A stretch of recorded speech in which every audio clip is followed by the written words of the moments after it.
आज की explanation start करने से पहले मेरी आप सभी से रिक्वेस्ट है, अगर आपको मेरी वीडियोस अच्छी लगती हैं तो मेरे चैनल को सब्सक्राइब करें और इस वीडियो को लाइक करें।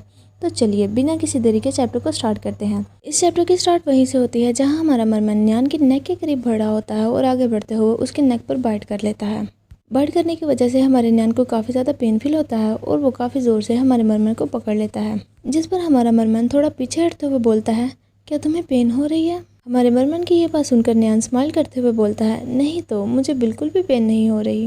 वैसे जब हम वापस आएंगे तो हम दोबारा से इस चीज़ को एंजॉय करेंगे। इसके बाद वो दोनों चलते हुए एक हॉल में पहुंचते हैं जहां न्यान को किसी की प्रेजेंस फील होती है और वो पोजीशन लेते हुए अपनी गन को आगे करता है और बोलता है, जो भी है बाहर निकलो। इतने में हमारा मरमन अपनी पावर से वहाँ प्रेजेंट तमाम लाइट्स को ऑन कर देता है। लाइट के ऑन होते ही हम देख पाते हैं कि उस हॉल में एक काफ़ी बड़ा डाइनिंग टेबल था जिसके एक तरफ न्यान और दूसरी तरफ एक और पर्सन खड़ा हुआ था और उन दोनों ने एक दूसरे पर गन पॉइंट की हुई थी। हमें उस पर्सन के बारे में बताया जाता है जिसका नाम हीशी है और वो एक ग्रे वुल्फ अल्फा है। वो अपनी गन को नीचे करते हुए न्यान से पूछता है, तुम लोग तो एक घोस्ट की तरह लग रहे हो, तुम लोग यहाँ कैसे आ गए? जिसकी ये बात सुनकर न्यान हमारे मरमन को कमर से पकड़कर अपने करीब करता है और उसका ID कार्ड निकालकर उस पर्सन को दिखाता है और बोलता है, तुम अपने बताओ, तुम यहाँ क्या कर रहे हो? इसे सुनकर वो पर्सन अपनी पॉकेट की तरफ इशारा करता है जहाँ लिखा होता है PBBW। PBB एक 6 स्टार डिवीजन है जो कि एक स्पेशल फोर्स है जो कि बो अर्थक्वेक के हेड ने बनाई है। इसके बाद वो पर्सन बोलता है, प्रेसिडेंट ने मेगा अलायंस को अपनी हेल्प के लिए बोला था जिस पर उन्होंने हमें सेंड किया है ताकि हम उन एक्सपेरिमेंटल सब्जेक्ट को क्लियर कर सके। इसके बाद वो पर्सन हमारे मरमन की तरफ इशारा करते हुए बोलता है, ये तो एक पुलिस ऑफिसर है, मगर तुम यहाँ क्या कर रहे हो? इसे सुनकर न्यान अपनी नेक पर मौजूद बाइट के निशान को दिखाते हुए बोलता है, मैं इस पुलिस ऑफिसर का फैमिली मेम्बर हूँ और ये मेरा सर्टिफिकेट है। जिसकी ये बात सुनकर वो पर्सन काफ़ी अजीब सा फेस बनाते हुए बोलता है, तुम्हारे साथ कुछ तो गलत है। तुम एक मैन हो और तुम किसी ओमेगा को खुद को बाइट करने कैसे दे सकते हो? मगर हम देखते हैं कि न्यान तो सोच रहा होता है, इसकी अपीयरेंस तो काफ़ी ज़्यादा रेयर है, स्पेशली इसकी पीच आइज़। ये सोचते हुए न्यान चेयर पर बैठ जाता है। हमारा मरमन उस चेयर के पीछे खड़ा होता है और काफ़ी प्यार से न्यान के फेस को टच कर रहा होता है। इसके बाद न्यान सोचता है, ये इस तरह का कंपैरिजन है कि मेरी लिटिल वाइट फिश आसानी से इसे मार सकती है। इसके बाद वो पर्सन हमारे न्यान के करीब आते हुए उसके शोल्डर पर हाथ रख लेता है और बोलता है, ब्रदर तुम बहुत ज़्यादा स्ट्रॉन्ग हो, तुम्हें PBB ज्वाइन करना चाहिए। एक दिन बातों बातों में मैंने अपने मेजर से तुम्हारे बारे में मेंशन किया था, जिसे सुनकर वो तुम्हें काफ़ी ज़्यादा एडमायर करने लगे हैं। जिस पर न्यान आंसर करता है, ओह मैंने तुम्हारे मेजर के बारे में पहले से सुना हुआ है, वो एक डोमिनेट अल्फा और काफ़ी ज़्यादा स्ट्रॉन्ग है। इसके अलावा वो तुम्हारे बॉस हैं, मगर आर्मी में रहना मेरे लिए काफ़ी ज़्यादा मुश्किल है। इसके बाद हम दो पर्सन को वहाँ पर आता देखते हैं जो दोनों ट्विंस थे और देखने में एक जैसे लग रहे थे। उनके बारे में हमें बताया जाता है कि ये दोनों डीमन डॉग गेम के टेस्ट सब्जेक्ट थे।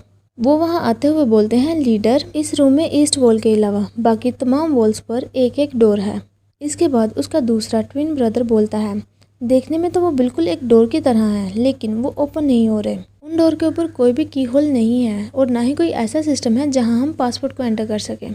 हम पूरे एक दिन से उन्हें अपने नाइफ के साथ ओपन करने का ट्राई कर रहे हैं। जिनकी ये बात सुनकर न्यान बोलता है, तुम लोग कुछ मिस कर रहे हो, ऐसा भी हो सकता है कि ये रूम किसी बेसमेंट में हो। उसके बाद न्यान टेबल से कैंडल को उठाता है और एक तरफ जाते हुए बोलता है, एटलीस्ट हमें ये तो सोचना चाहिए कि दूसरी पार्टी हमसे क्या चाहती है। ये बोलते हुए वो उस रूम में मौजूद एक पियानो की तरफ जाता है और उसे चेक करने लगता है।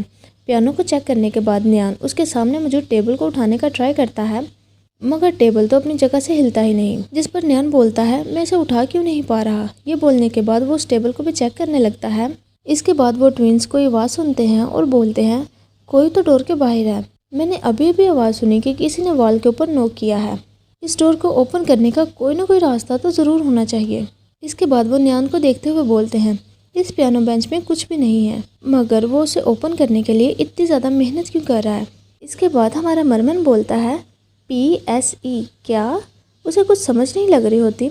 उसके ऐसा बोलने की वजह से वो दोनों ट्विंस भी उसकी तरफ देखने लगते हैं और उन्हें भी हमारे मरमन की बिल्कुल भी समझ नहीं लगती। हमारे मरमन की ये बात सुनकर न्यान हमारे मरमन के पास आता है और बोलता है, तुमने ये लेटर कहाँ से पढ़े, मुझे भी दिखाओ।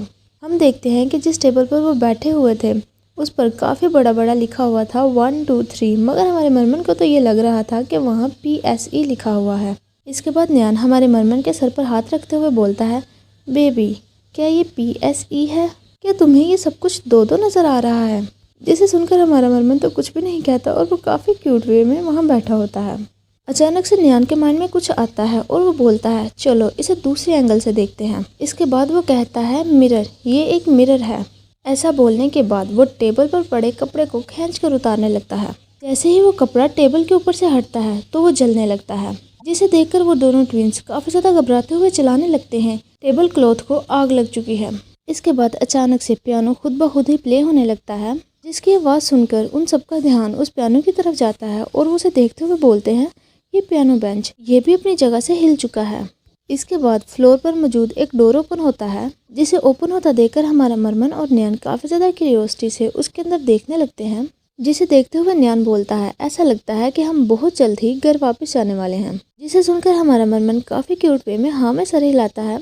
इसके बाद न्यान बोलता है अगर मुझे पहले पता होता कि हम यहाँ इतनी देर तक रहने वाले हैं तो मैं एडवांस में ही अपने साथ फूड लेकर आता। इसके बाद वो हमारे मरमन को उठा लेता है और बोलता है ठीक से पकड़ो, अब हम नीचे जाने वाले हैं। इसके साथ ही ये चैप्टर यहीं पर एंड होता है।